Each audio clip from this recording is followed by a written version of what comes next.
श्री शिवाय नमस्तुभ्यम हर हर महादेव। दोस्तों, जैसा कि आप सभी को पता है, कल है देवशयनी एकादशी का दिन और इस एकादशी के दिन बन रहा है पुष्य नक्षत्र का महासंयोग। मात्र एक घी का दीपक आपको चुपचाप इस जगह पर 12 बजे से पहले लगा देना है। इस उपाय को करने के बाद आपकी जो भी मनोकामना है, जो भी संकट है, वो दूर हो जाएगा।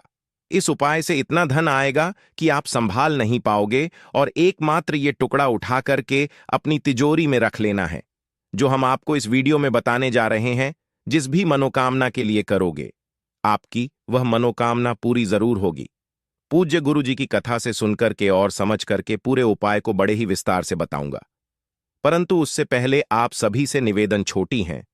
जो लोग पहली बार आए हैं, चैनल को सब्सक्राइब जरूर कीजिएगा और वीडियो को लाइक करके हर हर महादेव कमेंट बॉक्स में लिख दें।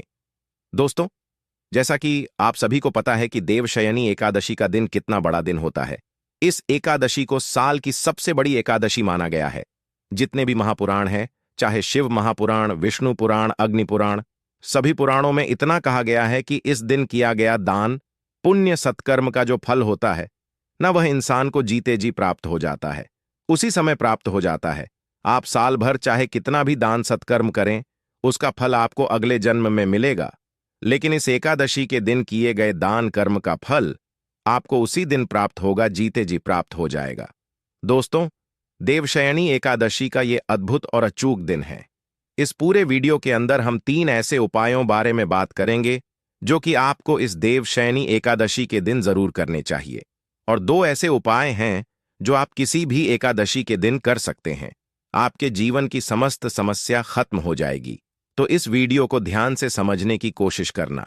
तो सबसे पहले बात करते हैं पहले वाले उपाय के बारे में। दोस्तों, पहले वाला उपाय है घी के दीपक वाला उपाय, जो कि आपको 12 बजे से पहले लगाना है। अगर आपके घर में हमेशा धन की समस्या रहती है, आपको चाहिए कि आपके घर में धन की हमेशा बरकत होती रहे हैं, इस उपाय से आपके घर इतना मान सम्मान बढ़ेगा, इतना धन आएगा कि आपके जीवन में आपने कभी सोचा नहीं होगा। बड़ी से बड़ी धन की समस्या इस दिन खत्म हो जाती है। इतना अद्भुत और अचूक उपाय है। इस उपाय से आपके घर की धन संपदा हमेशा के लिए बढ़ती रहेगी। आपको छोटा सा एक काम करना है, एक दीपक लेना है। इस दीपक को किस तरीके से बनाना है, आपको गोल बाती लगानी है और इसके अंदर भरना है। आपको गाय का घी, गलती से भी भैंस का घी काम में मत लेना, केवल गाय का घी, चाहे थोड़ा सा लेना, लेकिन गाय का घी लेना ठीक है। और इसी के साथ में आपको थोड़ा सा अनाज, यानी कि आसन के तौर पर जो भी आप अनाज लेना चाहे, थोड़े से गेहूं के दाने, चावल के दाने, हरे मूंग के दाने, कुछ भी आपको थोड़ी सी चुटकी भर अनाज ले लेना है, ठीक है ना। और आपकी जो पूजा की थाली है, जैसे कि आप पूजा करते समय कुमकुम, रोली, धूप, दीप जो भी आप लेते हैं, देवशयनी एकादशी के दिन अगर किसी मंदिर या आपके घर के आसपास कहीं पर पीपल का वृक्ष या पौधा भी है, तो आप वहां पर भी इस उपाय को कर सकते हैं। पीपल वृक्ष के नीचे चले जाना है। दोस्तों, पीपल वृक्ष में भगवान विष्णु जी का वास होता है। अब आपको किस समय पर जाना है, इस बात का ध्यान दीजिएगा। पूज्य गुरु जी ने कहा है कि इस वाले उपाय को देवशयनी एकादशी के दिन, जो दोपहर के 12 बजते हैं, दोपहर 12 बजे से पहले आपको यह वाला उपाय करना है। और अगर आप दोपहर 12 बजे से पहले नहीं कर पाए या किसी कारण भूल गए, तो फिर आपको ये वाला जो उपाय है रात्रि को करना है, यानी कि शाम 6 बजे के बाद और रात्रि में 8 बजे से पहले करना है। सबसे उत्तम समय है सुबह 12 बजे से पहले। अब पीपल वृक्ष के पेड़ के नीचे जाएंगे, आपको सबसे पहले एक दीपक लगा देना है। आसन बिछा करके हरिहर महादेव जी के नाम पूजा की थाली लेकर के आए हो। इस वृक्ष की आपको जैसे पूजा करनी है, धूप दीप चंदन चढ़ता है, मिठाई भोग चढ़ता है, जैसे आप नॉर्मली पूजा करते हो, बिल्कुल वैसे ही पूजा कर लेनी है। अब उपाय करने का समय है। जब आप पूजा करके उठोगे, तो उठने के बाद आपको इस वृक्ष का एक पत्ता तोड़ लेना है, यानी कि एक पीपल का पत्ता तोड़कर अपने घर ले आना। घर लाने के बाद इस पत्ते को गंगा जल हो तो गंगा जल से, अन्यथा साफ पानी से धो लेना है। धो लेने के बाद इस पत्ते को लेकर आ जाना है अपने घर के मंदिर में। इसके बाद देखिए, अब आपको करना क्या है, ध्यान से सुनिएगा। इस पीपल के पत्ते पर लगानी है आपको थोड़ी सी हल्दी, और इस पत्ते को आपको धूप दीप दिखाकर घर के मंदिर में ही रख देना है। अगले दिन जब आप उठो तो स्नान आदि से निवृत्त होकर इस पत्ते को अपने घर के मंदिर से उठाकर आपको धन रखने वाले स्थान तिजोरी में रख देना है। अगर घर में तिजोरी न हो तो ऐसा कोई स्थान होगा जहां पर आप धन रखते हो, वहां पर आपको इस पत्ते को लाल कपड़े की पोटली बना करके रख देना है। यदि आप इस उपाय को अपनी दुकान के लिए कर रहे हो तो आप अपनी दुकान की तिजोरी या गले में भी रख सकते हो। दोस्तों, इस उपाय को करने के बाद आपके घर में इतना दिन आएगा कि आप संभाल नहीं पाएंगे। अब दोस्तों, बात कर लेते हैं दूसरे वाले उपाय के बारे में। अगर आपके परिवार में कोई भी व्यक्ति ऐसा है जिसको नौकरी संबंधित समस्या है या नौकरी करता है और पैसों का कोई अता पता नहीं करता है कि कमा तो रहे हैं पर पैसे टिक नहीं रहे, कर्ज बढ़ता जा रहा है, कुल मिलाकर हमेशा धन की समस्या बनी रहती है, या घर में कोई सदस्य बीमार ही रहता है, तो एक छोटा सा उपाय देवशयनी एकादशी के दिन आपको जरूर करना है। तो ध्यान से सुनते चले जाना। दोस्तों, आपको करना क्या है कि एक स्टील के लोटे में गाय का दूध, ध्यान रखना, गाय का कच्चा दूध स्टील के लोटे में भरकर लेकर के देवशयनी एकादशी के दिन पीपल वृक्ष की जड़ में समर्पित कर देना। ओम नमः शिवाय, श्री शिवाय नमस्तुभ्यम पंचाक्षरी मंत्र का स्मरण करते हुए हरिहर महादेव के नाम से अपना नाम और गोत्र बोल करके कामना करके कि मेरे यह जो समस्या है यह खत्म हो जाए। आपकी सारी समस्या दूर हो जाती है, धन के नए मार्ग खुलते हैं और बीमार पड़े व्यक्ति को बीमारी से राहत मिल जाएगी। दोस्तों, अब बात करते हैं तीसरे वाले उपाय की।